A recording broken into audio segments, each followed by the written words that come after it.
सीधा तल सीधा तल। ड्रोन्स की मदद से माउंट एवरेस्ट पर कचरे का बुरहान हल किया जा रहा है। जिस तरह दुनिया की सबसे ऊंची पहाड़ पर चढ़ने वाले अफराद की तादाद में इजाफा हो रहा है, वैसे ही कचरा भी बढ़ रहा है। अंदाजे के मुताबिक माउंट एवरेस्ट 50 टन कचरे और 200 लाशों से ढकी है। अब हिमालहरूमा चाहिँ सब लोगों के साथ कचरा नीचे लेकर जाने के अलावा और कोई तरीका नहीं है। ड्रोन टेक्नोलॉजी की वजह से वो काम जो पहले 5 से 6 घंटे में होता था, अब सिर्फ 10 मिनट में और ज़्यादा बेहतर तरीके से हो जाता है। बढी इफेक्टिभ, किनकि मान्छेको तुलनामा अझ बढी भारी पनि बोक्दिने भएको हुनाले यो चाहिँ एकदम प्रभावकारी छ। लेकिन कुछ लोगों को डर है कि ड्रोन्स की वजह से शेरपाओं की आमदनी खतरे में पड़ सकती है।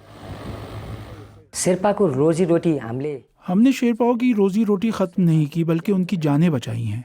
इतनी ऊंचाई पर 1 किलो वजन उठाना 100 किलो उठाने जैसा होता है, और ये रिस्की काम अब ड्रोन्स करेंगे। शेर्पाको त्यो जोखिमपूर्ण काम एउटा ड्रोनले गरिरहेको छ।